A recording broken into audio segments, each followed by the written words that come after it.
বান্দা যার অন্যায়ভাবে ক্ষতি করার জন্য পিছনে লাগবে, চোখ বন্ধ করে মনে করে নিবেন আল্লাহ সে বান্দার উপকারের জন্য প্রস্তুত আছে, কিন্তু সাথে সাথে উপকার করবে, সাথে সাথে সাহায্য করবে।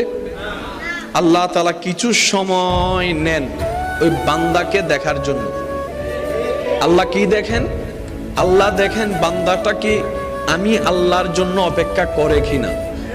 আল্লাহ দেখেন বান্দা হাজার কষ্টের ভিতরে থেকে অতীতের সুখের দিন স্মরণ করে শুকরিয়া আদায় করে কিনা।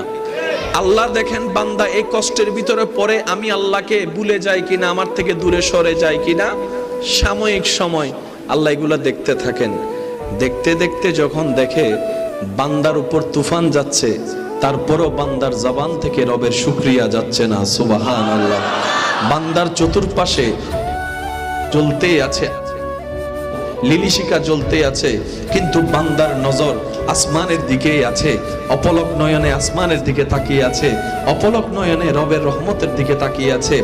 বান্দার চতুর্দিকে যখন আপন মানুষরাই চোখ উল্টিয়ে ফেলে, শত্রুতামি পর্যন্ত পৌঁছায় যায়, তখনও বান্দা নিজের আপন কাছের মানুষকে বলে ধৈর্য ধরো, কেউ নেই আমাদের, আল্লাহ তো একজন আছে, আল্লাহ তো একজন আছে।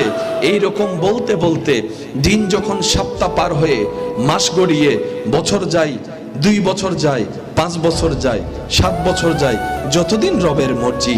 রব চাহে তো তাকে দুনিয়াতে এর প্রতিদান দিবে, আর যদি কাউকে দেখেন রব দুনিয়াতে তেমন প্রতিদান দিচ্ছে না, তাহলে মনে রাখবেন হয়তো ওনার সন্তানদেরকে দিবে, না হয় ওনার নাতিদেরকে দিবে। আর যদি সেটাও না হয়, ওই চির কিয়ামতের ময়দানে কঠিন মুহূর্তে আল্লাহ তাআলা তাকে 10 গুণের চাইতেও বেশি নিয়ামত দান করে সেটা পুষিয়ে দিবেন। সুবহানাল্লাহ।